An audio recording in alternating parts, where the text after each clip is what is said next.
वसुतेवसुतं देवं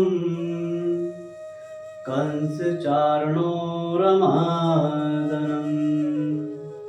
देवकी परमानन्दं कृष्णं वन्दे जगद्गुरुं कृष्णं वन्दे जगद्गुरुं। गुरु कौन होता है? जो मार्ग दिखाता है वो गुरु कहलाता है, वो गुरु होता है। श्री कृष्ण जी ने भी एक गुरु का काम किया था।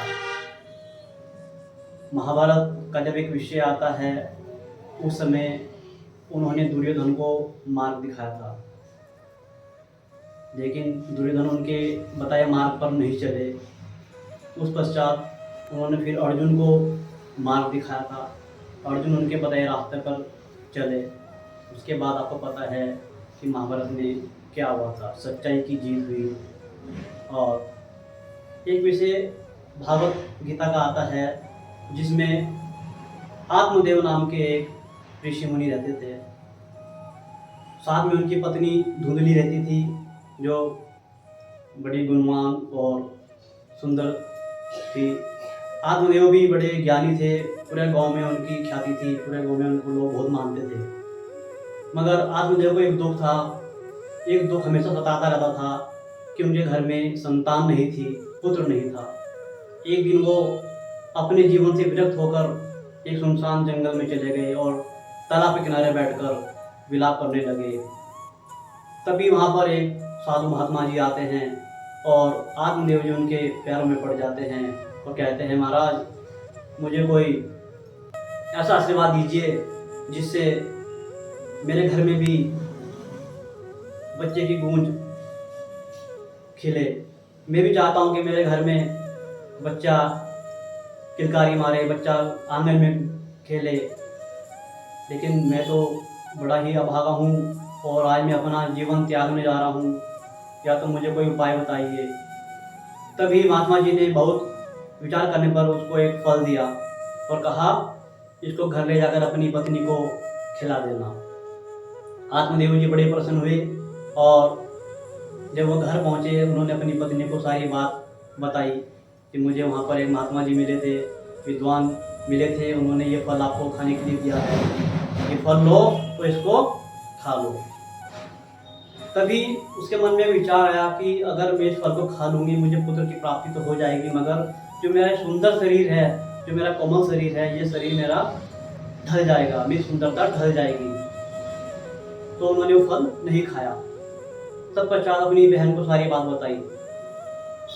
उनकी बहन ने उनको एक उपाय बताया कि धुंधली, मैं भी गर्भवती हूँ, मैं भी माँ बनने वाली हूँ, अगर तुम चाहो तो आप मेरे पति से बात कर सकते हो, उन्हें कुछ आप दान देना, कुछ पैसा दे दो, जो मेरा पुत्र होगा मैं वो पुत्र आपको सौंप दूंगी, तो आप आत्मदेव को कह देना कि पुत्र मेरा हुआ है।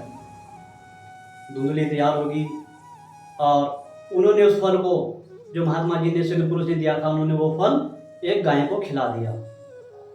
तत्पश्चात समय बीतता गया और जो धुंधली की बहन थी वो माँ बनने वाली थी।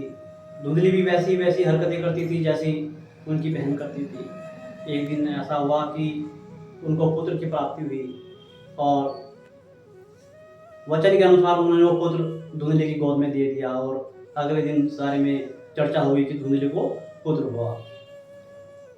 इसी उपरांत जो फल उन्होंने गाय को खिलाया था, उस गाय से भी एक पुत्र की प्राप्ति हुई, उससे भी एक पुत्र हुआ और वह पुत्र बड़ा विचित्र था, बिल्कुल मानव की तरह था, सिर्फ उसके कान गाय की तरह थे।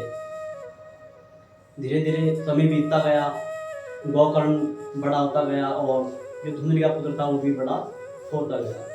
लेकिन जो गौकर्ण था वो बिल्कुल आत्मदेव जी की तरह बना, विद्वान बना और हर कार्य में निपुणता से कार्य करता रहा। इसी भी जो धुंधली का पुत्र था वो इसके विपरीत बना, वो कठोर हृदय वाला, चोर और अल्प बुद्धि और बिल्कुल इससे अलग होकर चल पड़ा। आत्मदेव जी बड़े परेशान हुए कि ये कैसा पुत्र हुआ है मेरा, इसने तो जो है मेरी सारे गांव में, सारे जगत में मेरी जो है बड़ी बदनामी कर दी है। ये तो चोरों की तरह रहने लगा, लोगों को लूटने लगा। यहाँ तक कि उसने आत्मदेव को और अपनी माँ धुंधली को भी पीटना शुरू कर दिया।